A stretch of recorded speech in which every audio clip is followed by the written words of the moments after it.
ಎಲ್ಲಿ ಒಂದು 5-6 ಜನ ಜೈ ಅಂತ ಸ್ವಲ್ಪ ಜೋರಾಗಿ ಹೇಳಿದ್ರೆ ಒಂದು 5-6 ಜನ ಅಷ್ಟೇನೆ. ಎಲ್ರು ಜೋರಾಗಿ ಹೇಳ್ಬೇಕು, ಭಾರತ್ ಮಾತಾ ಕಿ. ಸ್ವಲ್ಪ ಇನ್ನು ಆ ಕಡೆಯಿಂದ ಏನು ಸೌಂಡ್ ಬರಲೇ ಇಲ್ಲ. ಭಾರತ್ ಮಾತಾ ಕಿ. ಸ್ವಲ್ಪ ಎಲ್ಲ ಕೈ ಎತ್ತಿ ಹೇಳೋಣ, ಭಾರತ್ ಮಾತಾ ಕಿ. ಎರಡೂ ಕೈ ಎತ್ತಿ ಹೇಳೋಣ, ಭಾರತ್ ಮಾತಾ ಕಿ. ಗೋ ಮಾತಾ की, भू माता की, भगवान बलराम की, भारतीय किसान संघ जिंदाबाद जिंदाबाद जिंदाबाद ಹೇಳಬೇಕು. ಇಲ್ಲಿ ತಹಸೀಲ್ದಾರ್ ಆಫೀಸ್ಗೆಲ್ಲ ಡಿಸಿ ಆಫೀಸ್ ಕೇಳಿಸ್ಬೇಕು ನಮ್ಮ ಸೌಂಡ್. भारतीय किसान संघ जिंदाबाद, भारतीय किसान संघ जिंदाबाद. ನಾವೆಲ್ಲ ರೈತರು, ನಾವೆಲ್ಲ ಒಂದು, ನಾವೆಲ್ಲ ರೈತರು ಹೇಳಿ. ಯಾಕೆ ಸುಮ್ಮನೆ ಕೂತಿದ್ದೀರಲ್ಲ? ನಾವೆಲ್ಲ ರೈತರು, ಕೈ ಎತ್ತೇಳಿ, ಜೋರಾಗಿ ಹೇಳಿ ರೈತರು. ನಾವೆಲ್ಲ ರೈತರು, ನಾವೆಲ್ಲ ರೈತರು. ರೈತ ಶಕ್ತಿ ದೇಶ ಶಕ್ತಿ, ರೈತ ಶಕ್ತಿ, ರೈತ ಶಕ್ತಿ. ರೈತ ಉಳಿದರೆ, ರೈತ ಉಳಿದರೆ ಭಾರತ್ ಮಾತಾ ಕಿ.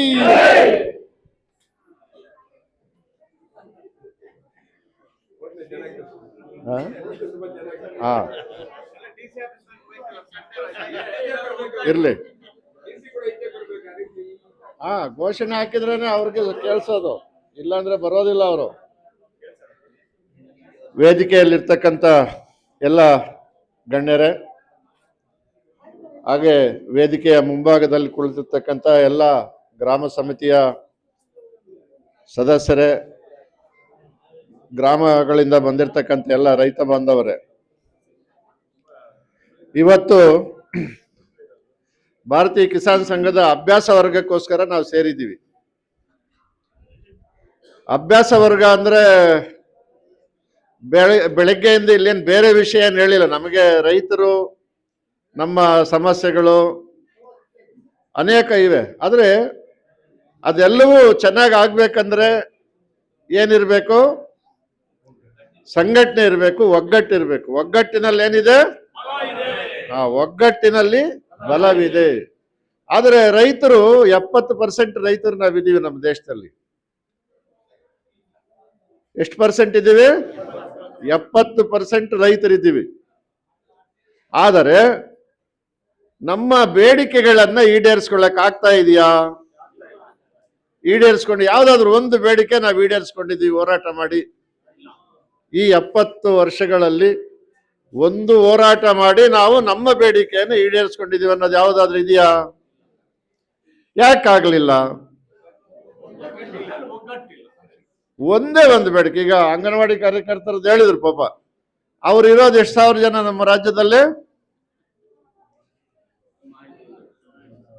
ಒಂದು 20,000 ಜನ ಇದ್ದಾರೆ ಅಂತ ಇಟ್ಕೊಳ್ಳಿ. 19,000 ಗ್ರಾಮಗಳು ಇವೆ, ಒಂದು 20,000 ಜನ ಇದ್ದಾರೆ ಅಂತ ಇಟ್ಕೊಳ್ಳಿ.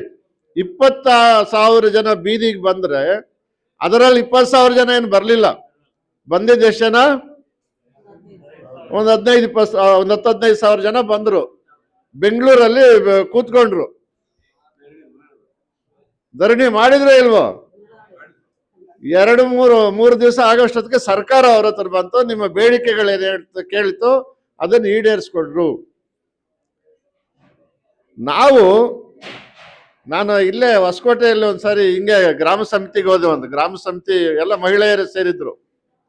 ಸೇರಿ ಈ ಗ್ರಾಮದಲ್ಲಿ ರೈತರ ಸಮಸ್ಯೆಗಳೇನು, ಏನು ನಿಮ್ಮ ಪ್ರಾಬ್ಲಮ್ಸ್ ಅಂತ ಕೇಳಿದೆ ನಾನು. ನಿಮ್ಗೇನು ಅನಿಸ್ತಾ ಇದೆ? ನಾವು ರೈತರಾಗಿದ್ದೀವಿ, ಜೀವನ ಹಳ್ಳಿಯಲ್ಲೇ ಮಾಡ್ತಾ ಇದ್ದೀವಿ, ಆದರೆ ನಮ್ಮ ಪರಿಸ್ಥಿತಿ ಏನಿದೆ, ಹೇಗಿದೆ ಅಂತ ಕೇಳಿದೆ. ಅಕಸ್ಮಾತ್ ಯಾರು ಒಬ್ಬ ಜನಪ್ರತಿನಿಧಿ, ಒಬ್ಬ MLA ಆಗೋಂಥವನು ನಿಮ್ಮ ಮನೆ ಹತ್ರ ಬರ್ತಾನೆ. ಬಂದಾಗ ಏನ್ ಕೇಳ್ತೀರಿ ನೀವು ಅಂತ ಕೇಳಿದೆ ನಾನು. ಈಗಿನ ಪರಿಸ್ಥಿತಿ ಆಗಿದೆ.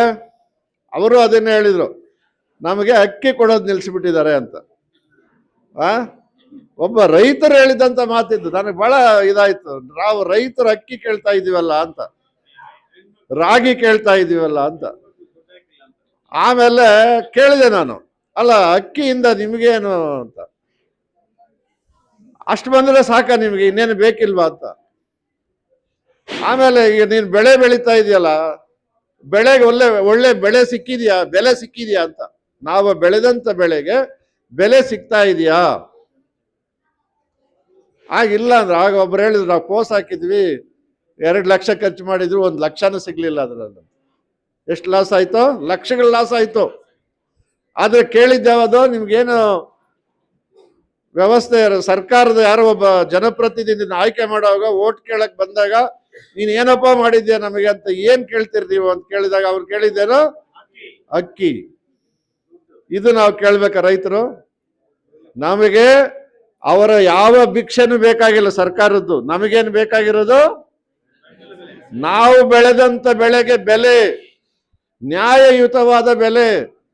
20 ರೂಪಾಯಿ ನೀರಿಗೆ ಕೊಡ್ತಾ ಇದೀವಿ, 30 ರೂಪಾಯಿ ಹಾಲಿಗೆ ಕೊಡ್ತಾ ಇದೀನಿ. ಇದು ನ್ಯಾಯನಾ? ಇದು ನ್ಯಾಯನಾ ಹೇಳಿ? ಕೇಳಿದಿರ? ನಾವು ನೀರಿಗೆ 20 ರೂಪಾಯಿ ಕೊಡ್ತೀವಿ, ಆ ಹುಲ್ಲು ಹಾಕಂಗಿಲ್ಲ, ಅದಕ್ಕೆ ನೀರು ಹಾಕಂಗಿಲ್ಲ, ಮೇವಿಸಂಗಿಲ್ಲ, ಏನಿಲ್ಲ. ಬೋರ್ವೆಲ್ ಹಾಕಿರ್ತಾರೆ, ಕರೆಂಟ್ ಮೋಟರ್ ಆನ್ ಮಾಡಿದ್ರೆ ನೀರು ಬರ್ತದೆ, ಅದು ಮಿಷಿನ್ ಅಲ್ಲಿ ಹೋಗಿ ಬಂದು ಬಾಟ್ಲಾಗಿ ಬರ್ತದೆ. ಅದಕ್ಕೆ ಎಷ್ಟು ಕೊಡ್ತಾ ಇದೀವಿ? 20 ರೂಪಾಯಿ. 24 ಅವರ್ಸ್ ಕೆಲಸ ಮಾಡ್ಬೇಕು. ಒಂದು ಹಸು ಮನೆಯಲ್ಲಿದೆ ಅಂದ್ರೆ ಹೋಗಕ್ಕಾಗತ್ತಾ? ಸಾವಾದ್ರೂ ಯಾರೋ ಒಬ್ರು ಮನೆಯಲ್ಲಿ ಹಸು ನೋಡ್ಬೇಕಂತ ಒಬ್ರು ಇಲ್ಲಿ ಇರ್ಬೇಕು, ಇನ್ನೊಬ್ರು ಹೋಗ್ಬೇಕು. ಆದ್ರೆ ಅದಕ್ಕೇನ್ ಬೆಲೆ ಇದೆ? ಬೆಲೆನೇ ಇಲ್ಲ. 1 ಲೀಟರ್ ಹಾಲು ತಯಾರು ಮಾಡಕ್ಕೆ ಎಷ್ಟು ಖರ್ಚು ಬರ್ತಾ ಇದೆ ಅಂತ ನಮಗೆ ಗೊತ್ತಾಗ್ತಾ ಇದೆಯಾ? ಎಷ್ಟು ಖರ್ಚು ಬರುತ್ತೆ ಹೇಳಿ ಅಮ್ಮ? ಎಷ್ಟು 1 ಲೀಟರ್ ಹಾಲು ಖರ್ಚು ಬೆಳಿಬೇಕಂದ್ರೆ ಎಷ್ಟು ಖರ್ಚು ಬರುತ್ತೆ?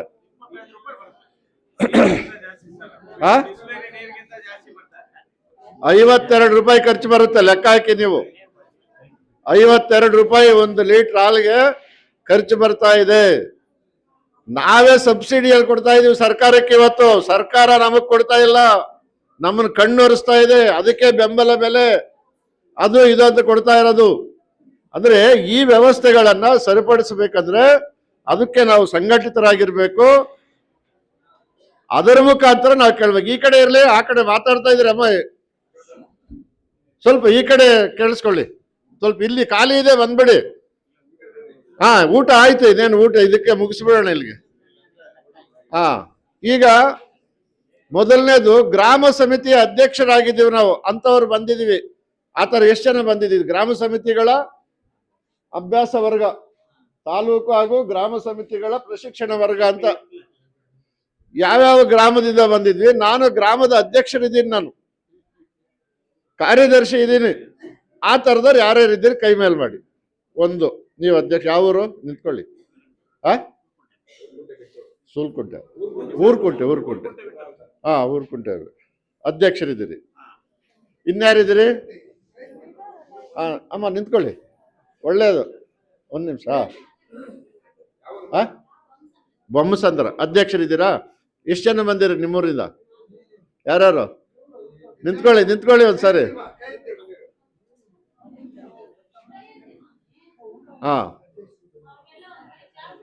4 ಜನ ಬಂದಿರಿ. ಒಳ್ಳೇದು, ಒಳ್ಳೆ ಸಂಗತಿ ಅದು. ಬಂದಿದ್ದೀರಲ್ಲ. ಮನ್ನೇನಹಳ್ಳಿ ಅಧ್ಯಕ್ಷರಿದ್ದೀರಿ ನೀವು. 10 ಜನ ಬಂದಿದ್ದೀರಿ. ನಿಮ್ಮೂರವ್ರ 10 ಜನ ಬಂದಿದ್ದೀರಾ? ಇನ್ಯಾವುದು?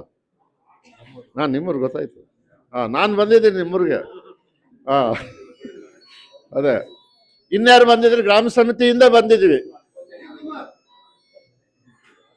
ಇನ್ನ ಸಾವಧಾನ್, ಅಧ್ಯಕ್ಷರು ಕೈ ಮೇಲ್ ಮಾಡಿ.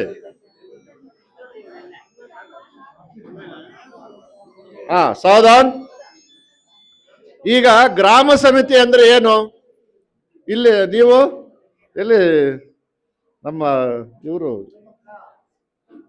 ಇನ್ಯಾರಿದ್ದೀರಿ? ನೀವ್ಯಾರಾದ್ರೂ ಅಧ್ಯಕ್ಷರಾಗಿದ್ದೀರಾ? ನೀವೇನು ಅಧ್ಯಕ್ಷರಿರ್ಬೇಕು? ನೀವು ಅಧ್ಯಕ್ಷರಿದ್ದೀರಲ್ವಾ? ಹೇಳಿ. ಈಗ ಅಧ್ಯಕ್ಷರು ಅಥವಾ ಕಾರ್ಯದರ್ಶಿಗಳು ನಾವಿದ್ದೀವಿ. ಗ್ರಾಮ ಸಮಿತಿ ಸಭೆ ನಡೀತಾ ಇದೆಯಾ? ಇದು ಎಲ್ರಿಗೂ ಅನ್ವಯಿಸುತ್ತೆ. ಒಂದು ಗ್ರಾಮದಲ್ಲಿ ನಾವು ಗ್ರಾಮ ಸಮಿತಿ ಇದೆ, ಅಲ್ಲಿ ಸಭೆ ನಡೀತಾ ಇದೆಯಾ? ನಮ್ಮೂರಲ್ಲಿ ಸಭೆ ನಡೆಸ್ತಾ ಇದ್ದೀವಿ. ಅದು ವಾರಕ್ಕಾಗ್ಬೋದು, 15 ದಿವಸಕ್ಕಾಗ್ಬೋದು, ಎಷ್ಟು ದಿನಕ್ಕಾದ್ರೂ ಆಗು. ಸಭೆ ನಡೆಸ್ತಾ ಇದ್ವಿ, ಯಾರು ಕೈ ಮೇಲೆ ಮಾಡಿ ಸಭೆ ನಡೆಸ್ತಾ ಇದೀವಿ ನಾವು? ಆ ಯಾರು ಸಭೆ ನಡೆಸ್ತಾ ಇಲ್ವಾ? ಹಾ, ಒಂದ್ ನಿಮಿಷ ಅವ್ರು ಹೇಳ್ತಾರೆ ಇರಿ, ಅಧ್ಯಕ್ಷರ ಕಾರ್ಯದರ್ಶಿಗಳು ಮಾತಾಡ್ಲಿ ಅವರು. ಹೇಳಿ ಅಮ್ಮ, ಏನ್ ಹೇಳಿ, ನೀವ್ ಹೇಳಿ. ಮೊನ್ನೆನಳ್ಳಿ ಆ ಈಗ ಮಾಡ್ತಾ ಇರೋದು, ಈಗ ಮಾಡಿರೋದು, ಇನ್ನು ಸಭೆ ಮಾಡಿಲ್ಲ. ನೀವು ಸಭೆ ಇವ್ರೆ ಏನ್ ಹೆಸರು ನಿಮ್ದು? ಸುರೇಂದ್ರ ಅವ್ರು. ಸಭೆ ನಡೆಸ್ತಾ ಇಲ್ಲ, ಮಾಡೇ ಇಲ್ಲ, ಇನ್ನು ಒಂದ್ ಸಭೆನೂ ಆಗಿಲ್ಲ. ಒಂದ್ ನಿಮಿಷ ಒಂದ್ಸಾರಿ ಸಭೆ ಆಯ್ತು. ಎಲ್ಲಿ ಮಾಡಿದ್ರಿ? ನೀಲಗಣಿ, ಕೀಲಾಗಣಿ ಸಭೆಯಲ್ಲಿ ಏನೇನ್ ಚರ್ಚೆ ಮಾಡಿದ್ರಿ?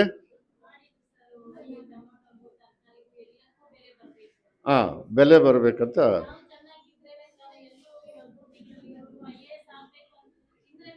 ಹೌದು.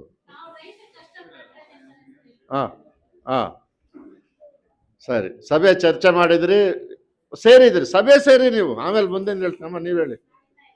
ಸಭೆ ಸೇರಿಲ್ಲ, ನೀವ್ ಹೇಳಿ. ಸಭೆ ನಡೀತಾ ಇಲ್ಲ. ಇನ್ನು ಆ ಕಡೆ ಯಾರಾದ್ರು? ರಾಮ ಮಂದಿರದಲ್ಲ, ಅದೆಲ್ಲ ಬರಲ್ಲ ಇದರಲ್ಲಿ. ಇದೇನಿದ್ರೆ ರೈತರದ್ದು. ರಾಮ ಮಂದಿರದ್ದು ಸರಿ. ಊರಿನ ಸರಿ, ಊರಿನ ದೇವಸ್ಥಾನಕ್ಕೆ ಸರಿ.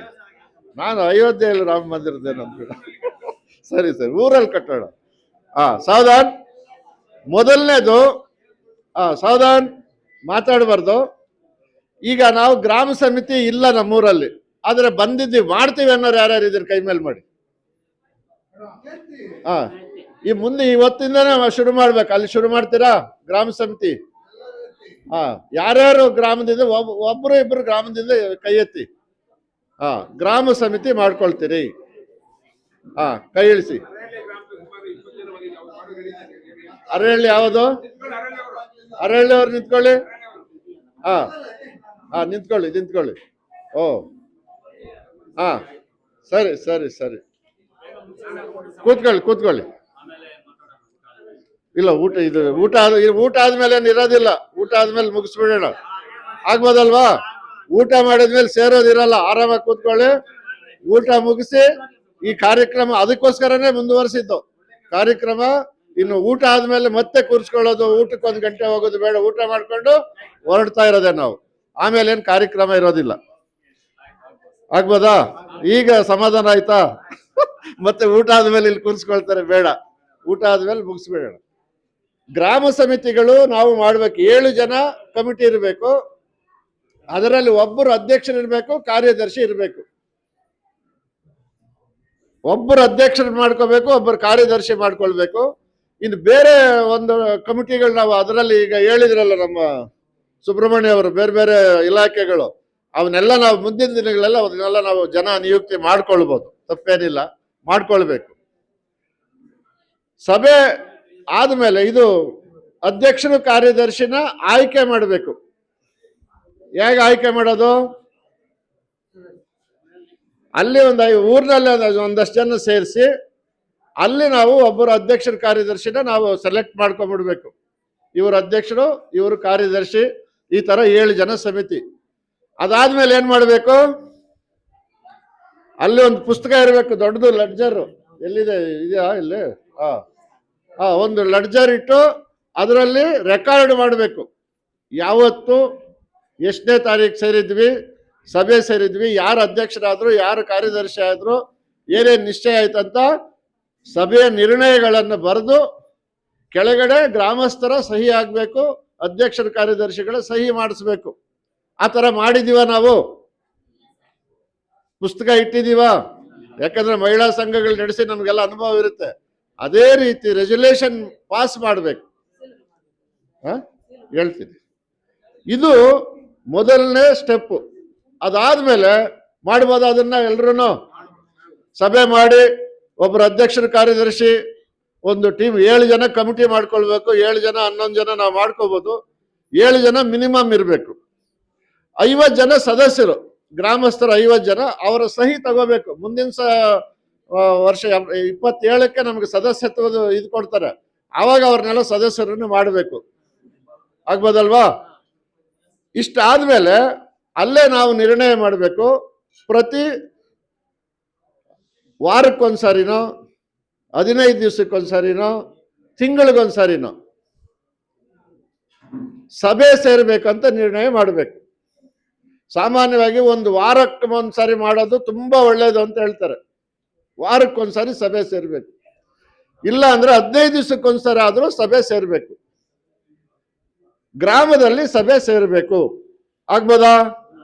ಅದನ್ನ ಡೇಟ್ ಅಂದ್ರೆ ಸಭೆ ಸೇರ್ಬೇಕು ಆಗ್ಬೋದಂತ ಯಾವತ್ತು ಸೇರೋದು, ಅದನ್ನ ಒಂದು ದಿನ ನಿಶ್ಚಯ ಮಾಡ್ಬೇಕು. ಯಾವ ದಿನ ಸೇರ್ಬೇಕು, ಮಂಗಳವಾರನೋ ಬುಧವಾರನೋ ಗುರುವಾರನೋ, ಪ್ರತಿ ವಾರಕ್ಕೊಂದ್ಸಾರಿ ಆದ್ರೆ ಆ ರೀತಿ ನಿಶ್ಚಯ ಮಾಡ್ಬೇಕು. ಕೆಲವು ಕಡೆ ಮಾಡಿದಾರೆ.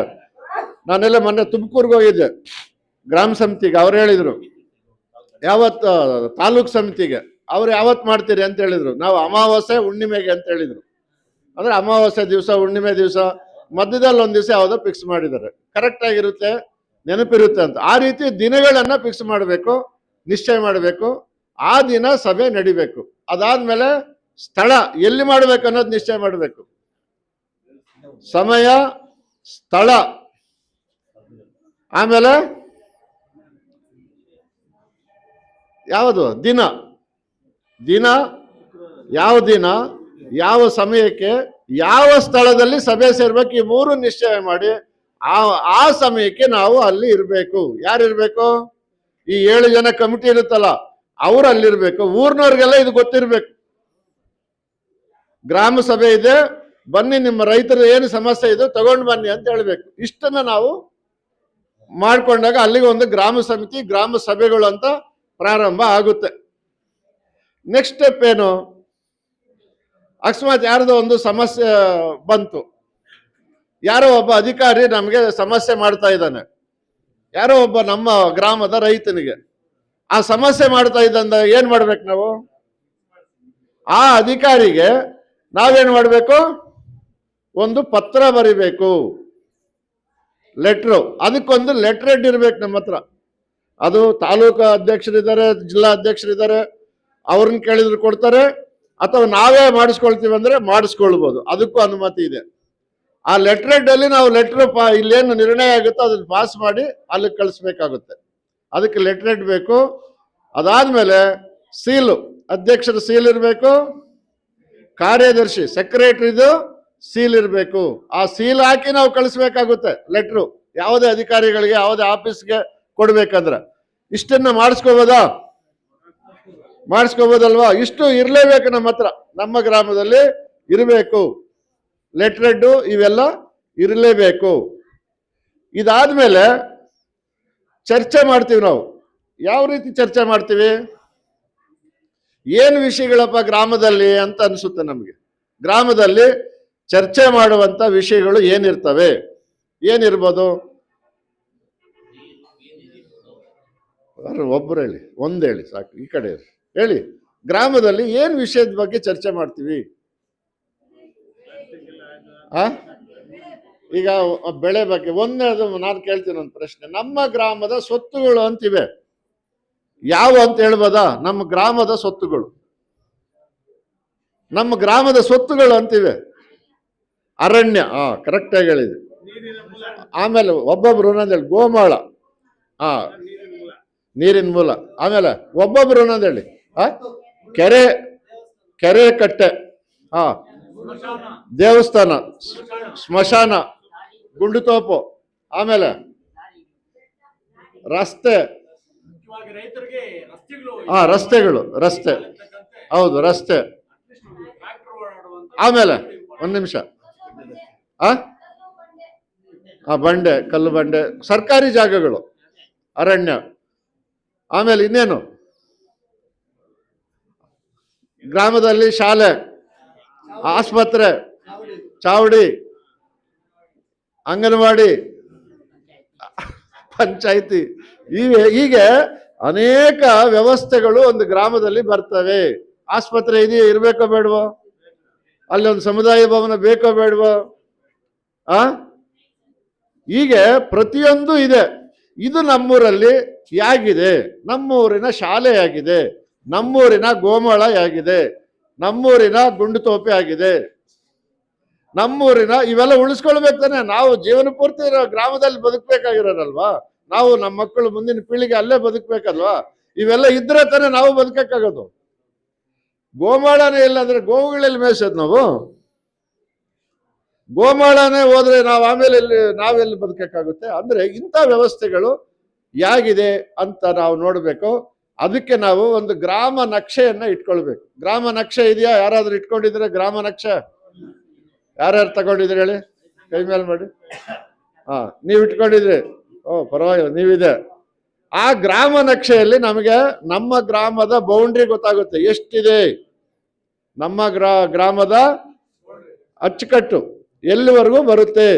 ಅದರಲ್ಲಿ ನಕಾಶೆಗಳೆಲ್ಲ ಸಿಕ್ಬಿಡುತ್ತೆ. ದಾರಿ ಎಲ್ಲಿತ್ತು, ಕೆರೆ ಎಲ್ಲಿದೆ, ಕುಂಟೆ ಎಲ್ಲಿದೆ, ದೇವಸ್ಥಾನ ಎಲ್ಲಿದೆ, ಏನೇನಿದೆ ಎಲ್ಲವೂ ಸಿಗುತ್ತೆ. ಇವೆಲ್ಲರೂ ಹೇಗಿವೆ, ರಕ್ಷಣೆ ಆಗ್ತಾ ಇವ್ಯಾ? ಇಲ್ಲ ಅಂದ್ರೆ ಅದಕ್ಕೆ ನಾವು ಅರ್ಜಿ ಕೊಡ್ಬೇಕು. ಅರ್ಥ ಆಯ್ತಾ? ಇವೆಲ್ಲವನ್ನ ಸ್ವಲ್ಪ ಇದೇನು ಒಂದೇ ದಿನಕ್ಕೆ ಆಗಲ್ಲ. ನಾನು ನಿಮಗೆ ಮಾಹಿತಿ ಕೊಡ್ತಾ ಇರೋದು ಅಷ್ಟೇನೆ. ಒಂದ್ ನಿಮಿಷ. ಹೇಳ್ತೀನಿ. ಇದು ಇಷ್ಟನ್ನ ನಾವು ಮಾಡ್ಕೋಬೇಕು. ಆಗ್ಬೋದಾ? ಮಾಡ್ಬೋದಾ? ಇದನ್ನೆಲ್ಲ ನೋಡ್ಬೇಕಲ್ವಾ? ಈಗ ಅರ್ಥ ಆಯ್ತಾ ಗ್ರಾಮ ಸಮಿತಿಯ ಕೆಲಸಗಳು ಏನನ್ನೋದು? ತಳಮಟ್ಟದ ನಾನು ಹೇಳ್ತಾ ಇದ್ದೀನಿ. ಇನ್ನು ಬೇರೆ ಬೇರೆ ದೊಡ್ಡ ದೊಡ್ಡ ಕೆಲಸಗಳಿವೆ, ಅವ್ರು ನಿಮ್ ಗಮನಕ್ಕೆ ತರಲಿಲ್ಲ ನಾನು. ಆದ್ರೆ ಇದನ್ನ ನಾವು ಮಾಡ್ಕೊಳ್ಬೇಕು. ಉದಾಹರಣೆಗೆ ನಮ್ಮ ಗ್ರಾಮದ ಆರೋಗ್ಯ ಚೆನ್ನಾಗಿರ್ಬೇಕಂದ್ರೆ ಗ್ರಾಮ ಹೆಂಗಿರ್ಬೇಕು? ಸ್ವಚ್ಛವಾಗಿರ್ಬೇಕಲ್ವಾ? ಗ್ರಾಮ ಸ್ವಚ್ಛವಾಗಿರ್ಬೇಕಲ್ವಾ? ಗ್ರಾಮ ಸ್ವಚ್ಛವಾಗಿಲ್ಲ ಅಂದ್ರೆ ಏನ್ ಮಾಡ್ತೀರಿ? ಒಂದ್ ನಿಮಿಷ. ನಮ್ಮ ಗ್ರಾಮ ಸ್ವಚ್ಛವಾಗಿಲ್ಲಪ್ಪ, ಚರಂಡಿ ಕಲ್ಲು ತುಂಬಿಕೊಂಡಿದೆ, ನೀರು ತುಂಬಿಕೊಂಡಿದೆ, ಮಣ್ಣು ತುಂಬಿಕೊಂಡಿದೆ. ಒಂದ್ ನಿಮಿಷ. ಚರಂಡಿ ಸ್ವಚ್ಛವಾಗಿಲ್ಲ, ಸೊಳ್ಳೆಗಳು. ಈಗ ನೀರು ನಿಂತಿತ್ತಂದ್ರೆ ಏನಾಗಿತ್ತು? ಸೊಳ್ಳೆ ಬಂತು. ಸೊಳ್ಳೆ ಇದೆ ಅಂದ್ರೆ ಕಾಯಿಲೆ ಬರುತ್ತೆ. ಇದು ಸಮಸ್ಯೆ ಅಲ್ವಾ? ಇದಕ್ಕೆ ಸಂಬಂಧಪಟ್ಟಂತೆ ಏನ್ ಮಾಡ್ತೀವಿ? ಪಂಚಾಯತಿ ಅಧ್ಯಕ್ಷರು ಕೊಡ್ತೀರಾ ನೀವು ಅರ್ಜಿ? ಯಾರು ಕೊಡ್ತೀರಾ ಅರ್ಜಿ? ನೀವು ಪಂಚಾಯತಿ ಕೊಡ್ತೀರಿ. ನಾವು PDO ಯಾರಾದ್ರೂ ಅರ್ಜಿ ಕೊಟ್ಟಿದೀವಾ?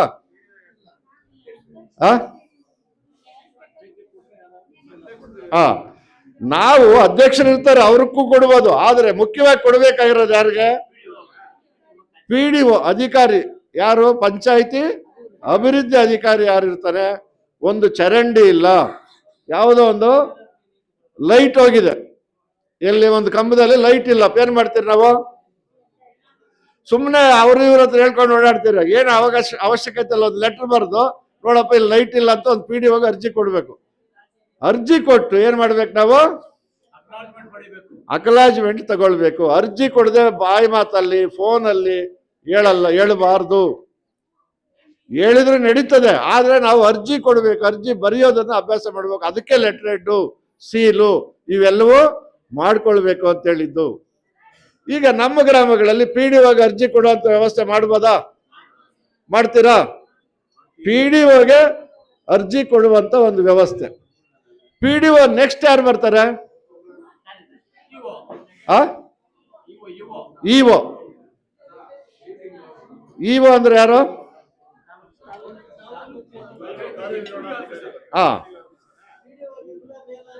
ಮೇಲಾಧಿಕಾರಿ ಇಒ ಇರ್ತಾರೆ. ಇನ್ನು ಗ್ರಾಮದಲ್ಲಿ ತುಂಬಾ ಸಮಸ್ಯೆ ಬಂತು, ಯಾರ ಹತ್ರ ಹೋಗ್ತೀವಿ? ತಾಲೂಕಲ್ಲಿ ಯಾರಿಗೆ ಅರ್ಜಿ ಕೊಡ್ತೀವಿ? ತಹಸೀಲ್ದಾರ್ಗೆ, ಇಒ. ಭೂಮಿಗೆ ಸಂಬಂಧಪಟ್ಟಂತೆ. ತಹಸೀಲ್ದಾರ್ ಕೆಳಗೆ ಯಾರು ಇರ್ತಾರ? ವಿಲೇಜ್ ಅಕೌಂಟ್ ಮೇಲೆ ಯಾರು ಇರ್ತಾರ? RI. ವಿಲೇಜ್ ಅಕೌಂಟ್ ನಮ್ಮೂರಿಗೆ ಬರ್ತಾ ಇದ್ದಾರ? ನಮ್ಮೂರಲ್ಲಿ ವಾರಕ್ಕೊಂದ್ಸರಿನ 15 ದಿವಸಕ್ಕೊಂದ್ಸರಿನ ನಿಗದಿ ಆಗಿದೆ ಇರೋದು. ನಿಗದಿ ಮಾಡ್ಬೇಕಲ್ವಾ? ಅವ್ರು ಬರೋದು ಗೊತ್ತಾಗ್ಬೇಕಲ್ವಾ? ಅಲ್ಲಿ ನಮ್ಮ ಕೆಲಸಗಳಾಗ್ಬೇಕಲ್ವಾ? ಆಗ್ಬೇಕಾ ಬೇಡವಾ? VA ಕಡೆಯಿಂದ ಆಗ್ಬೇಕು ತಾನೆ. VA ಕಡೆಯಿಂದ ಆಗ್ಲಿಲ್ಲ ಅಂದ್ರೆ ಯಾರ ಹತ್ರ ಹೋಗ್ಬೇಕು ನಾವು? RI ಹತ್ರ ಹೋಗ್ಬೇಕು. ನಾವೇನ್ ಮಾಡ್ತೀವಿ? ನೇರ ತಹಸೀಲ್ದಾರ್ ಹತ್ರ ಹೋಗ್ತೀವಿ. ಉಪತಹಸೀಲ್ದಾರ್ ಇದ್ದಾರೆ ಅಲ್ಲಿ, ಅವ್ರಿಗೆ ಅರ್ಜಿ ಕೊಡ್ಬೇಕಲ್ವಾ. ಅಂದ್ರೆ ಈ ವ್ಯವಸ್ಥೆಗಳನ್ನ ನಾವು ರೂಪಿಸ್ಕೊಳ್ಬೇಕು. ಅಂದ್ರೆ ನಮ್ಮ ಗ್ರಾಮ ಮಟ್ಟದಲ್ಲಿ ನಮಗೆ ಹತ್ತಿರದಲ್ಲಿ ಸಿಗುವಂತ ಅಧಿಕಾರಿಗಳು ಯಾರು, ಅವರಿಗೆ ನಮ್ಮ ಸಮಸ್ಯೆಗಳ ಬಗ್ಗೆ ಅವ್ರಿಗೆ ತಿಳಿಸ್ಬೇಕು, ಬಾಯಿ ಮಾತಲ್ಲ ಅರ್ಜಿ ಮುಖಾಂತರ ಕೊಡಬೇಕು. ಈ ವ್ಯವಸ್ಥೆಯನ್ನ ನಾವು ತರಬೇಕು. ಅದಕ್ಕೆ ಈ ಗ್ರಾಮ ಸಮಿತಿಗಳನ್ನ ರಚನೆ ಮಾಡ್ತಾ ಇರೋದು. ಗ್ರಾಮ ಸಮಿತಿ ಪವರ್ಫುಲ್, ಯಾವ ಕೋರ್ಟ್ಗೆ ಹೋದ್ರೂ ಅದನ್ನ ತಿರಸ್ಕಾರ ಮಾಡಲ್ಲ, ಗ್ರಾಮ ಸಮಿತಿ ತೀರ್ಮಾನ ಮಾಡಿದೆ ಅಂದ್ರೆ. ಅರ್ಥ ಆಯ್ತಾ? ಈ ರೀತಿ ವ್ಯವಸ್ಥೆಗಳನ್ನ ನಾವು ಜೋಡಿಸ್ಕೊಳ್ಬೇಕು.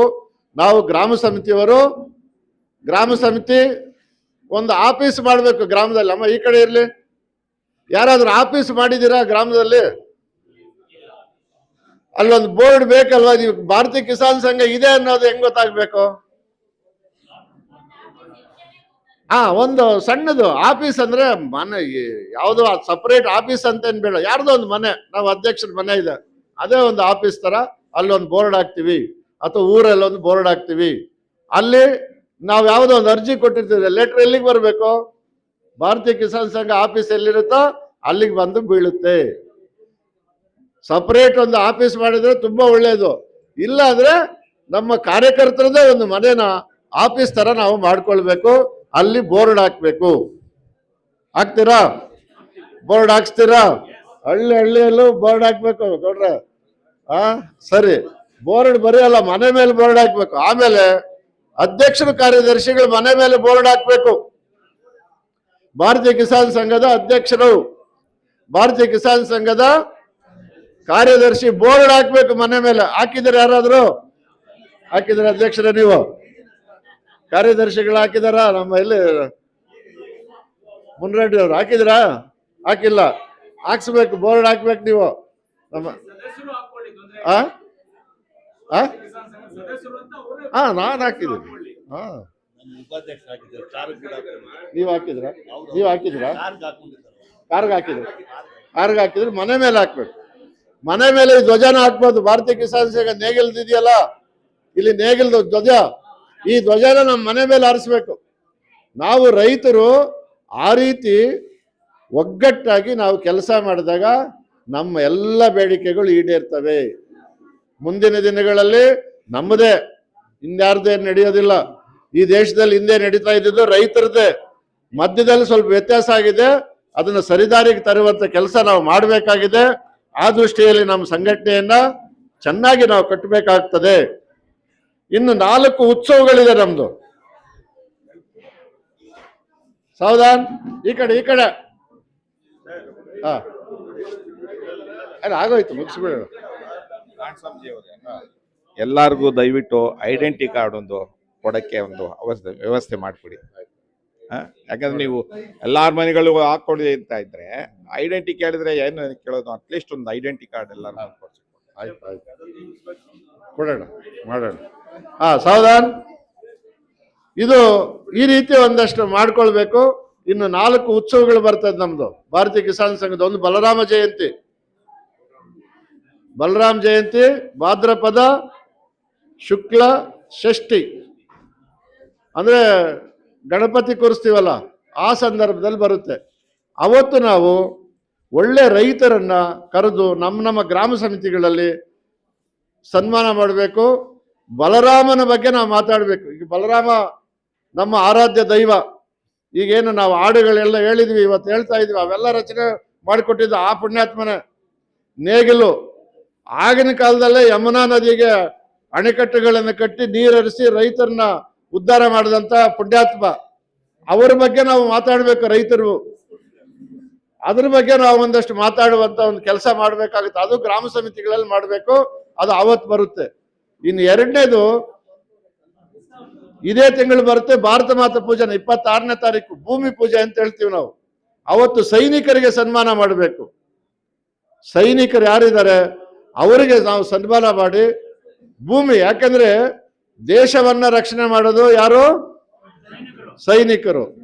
ದೇಶಕ್ಕೆ ಅನ್ನ ಕೊಡ್ತಾ ಇರೋನು ಯಾರು? ರೈತ. ರೈತ ಇವೆರಡು ನಿಲ್ಲಬಾರ್ದು. ಜೈ ಜವಾನ್ ಜೈ ಕಿಸಾನ್, ಜೈ ಕಿಸಾನ್ ಜೈ ಜವಾನ್ ಇವರಿಬ್ಬರು ಇದ್ರೆ ಮಾತ್ರ, ಇವೆರಡೂ ಚೆನ್ನಾಗಿದ್ರೆ ನಾವೆಲ್ಲರೂ ಚೆನ್ನಾಗಿರ್ತೀವಿ. ಕೊರೋನಾ ಸಂದರ್ಭದಲ್ಲಿ ನೋಡಿದ್ರೆ ಸಿಟಿಗಳಲ್ಲಿ ಅನೇಕ ಮನೆಗಳಲ್ಲಿ ನಾವು ಹೋಗಿದ್ದೀವಿ ಊಟ ಕೊಡಕ್ಕೆ, 3 ದಿನ ಆಗಿದೆ 2 ದಿನ ಆಗಿದೆ ಊಟ ತಿಂದಂತ ಹೇಳ್ತಾ ಇದ್ರು. ಆದ್ರೆ ಹಳ್ಳಿಯಲ್ಲಿ ಆ ಪರಿಸ್ಥಿತಿ ಇರಲಿಲ್ಲ, ಸಿಟಿಗಳಲ್ಲಿ ಆ ಪರಿಸ್ಥಿತಿ ಬಂದಿತ್ತು. ಅಂದ್ರೆ ಊಟ ಬಹಳ ಮುಖ್ಯ, ಅದನ್ನ ನಾವು ಬೆಳೆದು ಕೊಡ್ತಾ ಇದೀವಿ. ನಾವು ದೇಶಕ್ಕೆ ಏನು ಅನ್ಯಾಯ ಮಾಡಿಲ್ಲ. ರೈತರು ಇವತ್ತು ಸಮೃದ್ಧವಾಗಿ ಅನ್ನವನ್ನು ನಾವು ದೇಶಕ್ಕೆ ಕೊಡ್ತಾ ಇದ್ವಿ. ನಮಗೇನ್ ಕೊಡಬೇಕು? ಬೆಲೆ ಕೊಡಿ, ನ್ಯಾಯಯುತವಾದ ಬೆಲೆ, ವೆಚ್ಚ ಆಧಾರಿತ ಬೆಲೆ. 52 ರೂಪಾಯಿ ಹಾಲಿಗೆ ಖರ್ಚು ಬರ್ತಾ ಇದೆ, ನೀವು 32 ರೂಪಾಯಿ ಕೊಟ್ರೆ ಬದುಕಕ್ಕಾಗುತ್ತಾ ರೈತ? ಇದನ್ನು ಕೊಡಿ ಅಂತ ನಾವು ಕೇಳ್ತಾ ಇದೀವಿ. ಹಾಗೆ ಸೈನಿಕರಿಗೆ ಸನ್ಮಾನ ಮಾಡೋದು. ಇನ್ನು 3ನೇದು ಒಂದು ಕಾರ್ಯಕ್ರಮ ಇದೆ. ಯಾವುದದು? 4 ಮಾರ್ಚ್, ಮಾರ್ಚ್ 4 ನಮ್ಮ ಸಂಘ ಸ್ಥಾಪನೆ ಆದ ದಿನ. ಅವತ್ತು ನಾವು ಸಂಘದ ಬಗ್ಗೆ ಏನೇನು ಸಾಧನೆಗಳು ಮಾಡಿದೆ ಅದನ್ನು ನಾವು ಹೇಳಬೇಕು. ಜೊತೆಗೆ ಇನ್ನೇನು ಮಾಡಬೇಕು? ಒಳ್ಳೆ ಅಧಿಕಾರಿಗಳೆಲ್ಲ ಕೆಟ್ಟವರಿಲ್ಲ, ಒಳ್ಳೊಳ್ಳೆ ಅಧಿಕಾರಿಗಳಿದ್ದಾರೆ. ಆ ಒಳ್ಳೆ ಅಧಿಕಾರಿಗಳನ್ನು ಗುರುತಿಸಿ ಅವರಿಗೆ ಸನ್ಮಾನ ಮಾಡಬೇಕು. ಅರ್ಥ ಆಯ್ತಾ? ಒಳ್ಳೆ ಅಧಿಕಾರಿಗಳಿಲ್ಲ ಅಂತ ಅಂದ್ಕೋಬೇಡಿ. ನಾನು DC ಆಫೀಸ್ ಹತ್ರ ಹೋಗಿದ್ದೆ ದೇವನಹಳ್ಳಿಯಲ್ಲಿ. ಒಬ್ಬರು ಅಲ್ಲಿ ನಮ್ಮ ರಕ್ಷಣೆಗೆ ಹಾಕಿದ್ರು, ಅದು ರಾತ್ರಿ ಆಗಲೂ ಇತ್ತು. ಅಲ್ಲಿ ಒಬ್ರು ಬಂದ್ರು, ನೀವೇನು ವಯಸ್ಸಾಗಿದೆ, ನೀವೇನು ಅಂದ್ರೆ ಇನ್ಸ್ಪೆಕ್ಟರ್ ಆಗ್ಲಿಲ್ವಲ್ಲ ಅಂತ ಕೇಳಿದ್ರು. 3 ಸಾರಿ ಬಂದಿತ್ತು, ನಾನೇ ವಾಪಸ್ ಕಳಿಸ್ತೆ ಅಂತ ಹೇಳಿದ್ರು. ಯಾಕೆ ಅಂತ ಕೇಳಿದ್ರು. ನನಗೆ ಅದು ಇಷ್ಟ ಆಗ್ಲಿಲ್ಲ, ಇನ್ನೊಂದು ವರ್ಷ 2 ವರ್ಷ ಇದೆ, ಈಗ ಆಗ್ತೀನಿ ಸಬ್ ಇನ್ಸ್ಪೆಕ್ಟರ್ ಅಂತ. ಅಂದ್ರೆ ನಾನು ಅಲ್ಲಿಗೆ ಹೋದ್ಮೇಲೆ ನಾನು ಭ್ರಷ್ಟಾಚಾರ ಮಾಡಿಲ್ಲ, ಮಾಡೋದಿಲ್ಲ. ಆ ಸ್ಥಾನಕ್ಕೆ ಹೋದ್ಮೇಲೆ ಮಾಡಲೇಬೇಕಾಗುತ್ತೆ. ಆ ಕಾರಣಕ್ಕೆ ನಾನು ಆ ಸ್ಥಾನವನ್ನ ತಗೊಳ್ಳಿಲ್ಲ ಅಂತ ಹೇಳಿದ್ರು. ಅಂದ್ರೆ ಅಂಥ ಅಧಿಕಾರಿಗಳಿದ್ದಾರೆ ಅಂತ, ಅಂಥವ್ರನ್ನ ಕರೆದು ನಾವು ಸನ್ಮಾನ ಮಾಡಬೇಕು. ಇನ್ನು ಬಲರಾಮ್ ಜಯಂತಿ, ಮತ್ತೆ ಭಾರತ ಮಾತಾ ಪೂಜನ, ಮತ್ತೆ 4 ಮಾರ್ಚ್, ಇನ್ನೊಂದಿದೆ. ಯಾವುದದು? ಇನ್ನೊಂದು ಭೂಮಿ ಪೂಜೆ ಆಯ್ತಲ್ಲ, ಗೋಮಾತಾ ಪೂಜಾ. ಇಷ್ಟೊತ್ತು ಅದನ್ನೇ ಮಾತಾಡಿದ್ರಲ್ಲ ನಾವು. ಗೋಪಾಷ್ಟಮಿ, ಅದನ್ನು ನಾವು ದೀಪಾವಳಿ ಸಂದರ್ಭದಲ್ಲಿ ಬರುತ್ತೆ. ಗೋವುಗಳನ್ನ ಯಾರು ಗೋವುಗಳ ಸಂರಕ್ಷಣೆ ಮಾಡ್ತಾ ಇದ್ದಾರೆ, ಗೋವಿನ ಉತ್ಪನ್ನಗಳನ್ನು ಮಾರಾಟ ಮಾಡ್ತಾ ಇದ್ದಾರೆ, ತಯಾರು ಮಾಡ್ತಾ ಇದ್ದಾರೆ, ಅವರನ್ನು ಕರೆದು ಅವರಿಗೆ ಸನ್ಮಾನ ಮಾಡಬೇಕು. ಗೋವಿನ ಮಹತ್ವವನ್ನು ಹೇಳಬೇಕು. ಹಿಂದೆ ಇವತ್ತು ಎಣ್ಣೆ ಕೊಡ್ತಾ ಇಲ್ಲ ನಮ್ಮ ಗಂಡು ಮಕ್ಕಳಿಗೆ, ರೈತರ ಮಕ್ಕಳಿಗೆ. ಎಷ್ಟು ಜನ ಇದ್ದಾರೆ ಇವತ್ತು. ನಾನು ಮೊನ್ನೆ ಗುಬ್ಬಿಯಲ್ಲಿ ಯಾವುದೋ ಒಂದು ಕೇಸ್ ಇತ್ತು, ಅಂದ್ರೆ ಸರ್ಕಲ್ ಇನ್ಸ್ಪೆಕ್ಟರ್ ಮಾತಾಡಿಸ್ಬೇಕಂತ ಹೋದಾಗ ಅವ್ರು ಹೇಳಿದ್ರು, ಒಂದೊಂದು ಸಮುದಾಯದಲ್ಲಿ 5 ಜನರಿಂದ 10 ಜನ ಒಂದೊಂದು ಗ್ರಾಮದಲ್ಲಿ ಮದುವೆ ಆಗದೆ ನಿಂತೋಗಿದ್ದಾರೆ ಅಂತ. ಅವರ ಪರಿಸ್ಥಿತಿ ಅಂತದಂತ. ಇದಕ್ಕೇನಾದ್ರೂ ಮಾಡಬೇಕು ಅನ್ನುವಂಥ ವ್ಯವಸ್ಥೆ ಅವರು ಗುರುತಿಸಿದ್ರು.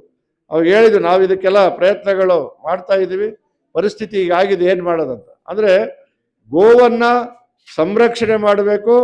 ಅದರ ಉಳಿವು, ಯಾರು ದೇಶೀಯ ತಳಿಗಳನ್ನು ಸಂರಕ್ಷಣೆ ಮಾಡಿಸ್ತಾ ಇದ್ದಾರೆ ಅವರನ್ನ ನಾವು ಕರೆದು ಅವರಿಗೆ ಸನ್ಮಾನ ಮಾಡುವಂತ ಕೆಲಸಗಳನ್ನ ಮಾಡಬೇಕು.